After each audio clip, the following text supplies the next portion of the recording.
Hello అండి, నమస్తే. నేను మేను. ఈరోజు మనం శనగలతోటి ఎంతో టేస్టీ అయిన వడలు చేసుకున్నామండి. చాలా సింపుల్గా చేసుకోవచ్చు.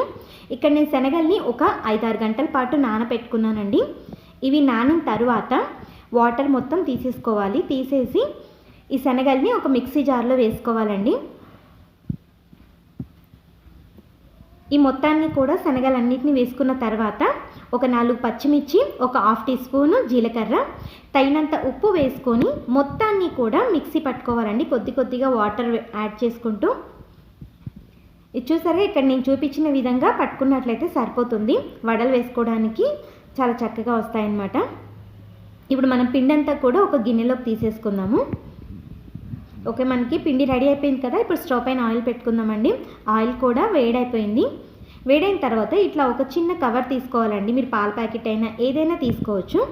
తీసుకున్న తర్వాత మనం పిండిని కొద్ది కొద్దిగా తీసుకోవాలి. మీరు ఏ సైజులో కావాలంటే అంత పిండిని తీసుకోండి.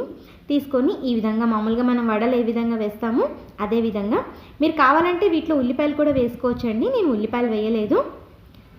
ఆయిల్ బాగా వేడైన తర్వాత ఒక్కొక్కటిగా ఈ విధంగా వేసుకోవాలండి. వేసేటప్పుడు మాత్రం కాస్త జాగ్రత్త. ఈ విధంగా వేసిన తర్వాత 2 వైపులా కూడా చక్కగా కాల్చుకోవాలండి.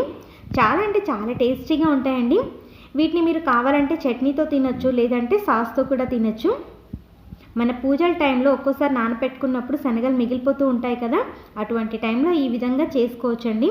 పిల్లలు కూడా చాలా ఇష్టంగా తింటారు. పిల్లలు స్కూల్ నుంచి రాగానే ఈ విధంగా వేడివేడిగా చేసి పెట్టారంటే హెల్దీ అండ్ టేస్టీ అండి. చాలా అంటే చాలా టేస్టీగా ఉంటాయి. మీరు కూడా తప్పకుండా ఈ విధంగా ట్రై చేసి చూడండి. చూసారుగా, ఈ విధంగా కాలినట్లయితే కనుక సరిపోతుంది. ఇప్పుడు సర్వింగ్ ప్లేట్లోకి తీసుకుందాము. చూసారు కదా, ఎంతో టేస్టీ అయిన శనగలతోటి మనకి వడలు రెడీ అయిపోయినాయండి. మీరు కూడా తప్పకుండా ట్రై చేయండి. మీకు ఏ విధంగా వచ్చాయో కామెంట్ చేయడం మాత్రం అస్సలు మర్చిపోవద్దండి. అలాగే ఒక లైక్ కూడా చేయండి. ఈ వీడియో కనుక మీకు నచ్చినట్లయితే తప్పకుండా సబ్స్క్రైబ్ చేసుకొని మీ రిలేటివ్స్కి, ఫ్రెండ్స్కి వీడియోని షేర్ చేయండి. ఇంతవరకు వీడియో చూసినందుకు ధన్యవాదాలు. థ్యాంక్ యూ సో మచ్ అండి.